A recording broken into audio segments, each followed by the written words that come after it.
Are you confident in the Clippers win Game 7? Extremely confident. So confident I'm probably going to sound a little arrogant, certainly cocky, because what everyone is watching, what everyone is seeing are self-inflicted wounds. Friendly fire of sort. Like, we're better than the Denver Nuggets. We put ourselves in this position where this is a do-or-die game. This is a Game 7, and I'm a football player. So every postseason game to me is a Game 7. If you don't win it, you got to go home. Let's talk about that mentality right now. I'm loving that Doc Rivers is like, look, I can't put anything up on the whiteboard, bulletin board. I can't let anything come out of my mouth that's going to be prophetic and get you guys riled up. Just do yourself. Just do your job. Just do the task at hand, and you guys will be fine. Now, I'm not going to lie to you guys because I'm going to let you into my emotional state. When we get up 16, because we will, when we get up 19, because we will, that's when the game begins. And I'm going to be sitting there biting my fingernails like, this team activates whenever their backs are to the wall. But in all seriousness, this is a game that I have tremendous confidence in the Clippers winning. Just by talent, by depth, by their offensive production when they hit, when their defense is right. This is a team that's second to none. All those things have to click tonight, so they will click tonight. Clippers win.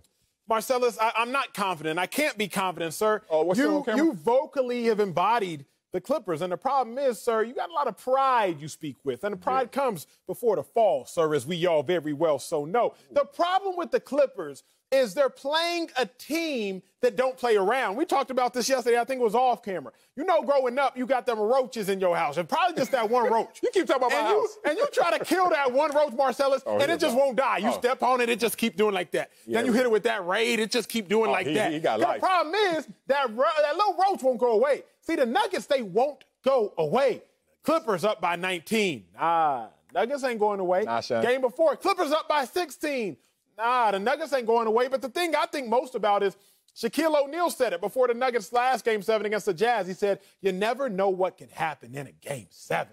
Nuggets versus Jazz, the average score was 117 to 115 during the first 6 games, but that game ended 80 to 78. So while you think the Clippers got a great chance, you just don't know. PG could be in shooting woes again. Kawhi could have one of his off nights. Pat Bev, he could go for 2 again. 2 points and 2 techs. You just don't know what's going to happen. I can't be confident in this team for 2 reasons before you take it from me. Number one, it's a team that doesn't know how to put other teams away. But it's led by a coach that doesn't know how to put teams away. Doc Rivers, he's blown 9 career series lead. This is facts over feelings, Marcellus. 9 career series leads. But more importantly, Doc Rivers has blown 2 series, went up 3-1. That's only happened 12 times in NBA history. So 17% of the time a coach blows a 3-1 series lead, it's Doc Rivers. I love Doc. But Marcellus, you taught me, sir, facts over feelings. So I just present to you and CB a couple facts. Now let me kick back and enjoy my week. I love how Acho just slayed Doc and then said, I love him. I love him. But you know what? You know what, though? Those are facts. And I'm looking at Doc tonight. I really am. And I know he told us that the rah-rah speech doesn't work. It hasn't worked for Doc, that's for sure. But I know one of the best coaches in history, Pat Riley, was known for rah-rah speeches and rah-rah antics. Remember in 2006, he had a treasure, a trunk, where the players put pictures in, and he motivated them throughout the playoffs. And, of course, they ended with the NBA championship. So I'm looking at Doc Rivers tonight. And let me give props to Marcellus for putting on the brave front. Because if I didn't know better, I would really think you were overconfident, cocky, arrogant, all that. But I know better. I know inside you're shaking, you're sweating, you got your little fan, all that, right? But I'm here to give you good news. I'm saying I'm 75 to 80% confident, sure, that the Clippers win tonight. As you said, they are the better team. Thank you. They have the better player. I know Jokic has been great. Statistically, he's matched Kawhi, if not bettered him. But we all know Kawhi Leonard is the best player. I think those factors combined with the embarrassment factor. There's an embarrassment factor that's going to play in for the Clippers. They have the best team, the best player, plus they don't want to be embarrassed, okay? They will turn it on. I think they play well. I think it's a close game throughout, and then they pull away early to mid fourth quarter and win by 7 to 11 points, somewhere in there. I do believe the Clippers will win. I said earlier in the day, I'm off of them, Marcellus. What? I'm off of them as far as winning a championship. I've been with them since Christmas, but I do think they advance tonight and meet the Lakers, and then that's where their season ends. Damn.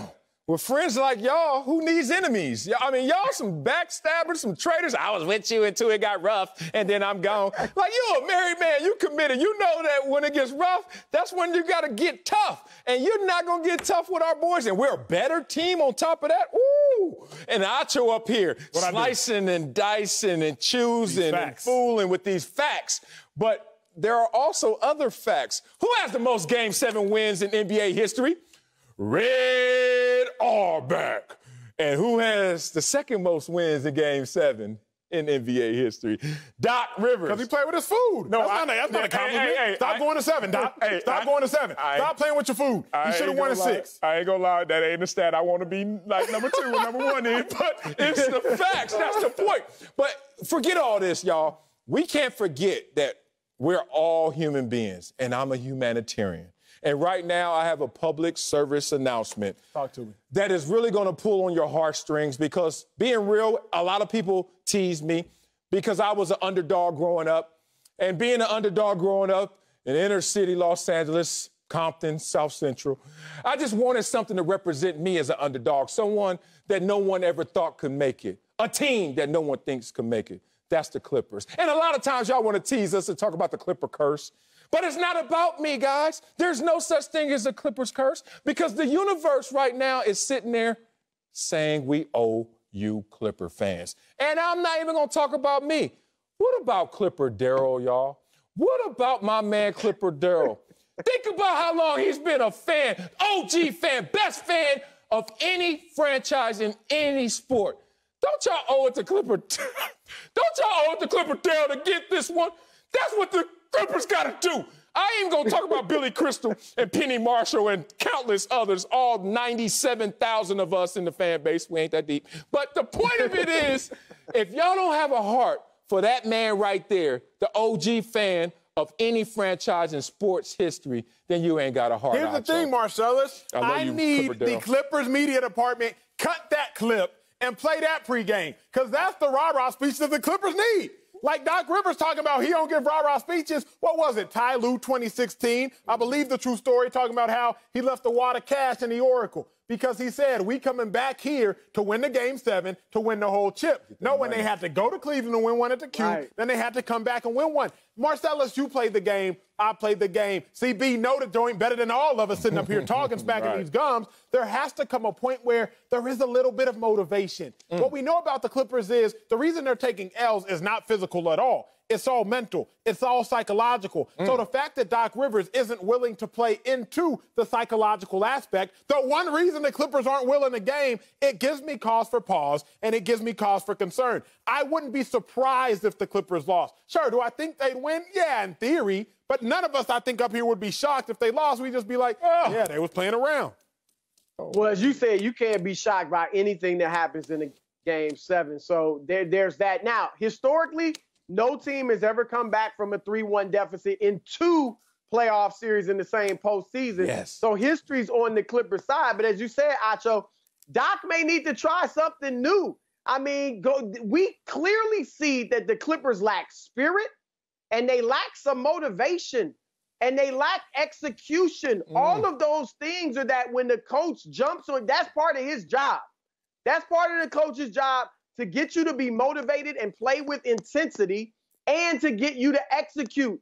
And I like Doc like you, Acho, and like you, Marcellus, but Doc's got to bring it. I'm not saying his job's in jeopardy, but if they lose this game tonight, people will rightly be looking at Doc Rivers as a big part of the reason why. Hey, everybody. It doesn't have to be pretty, but we need this win, damn it. Go Clip City!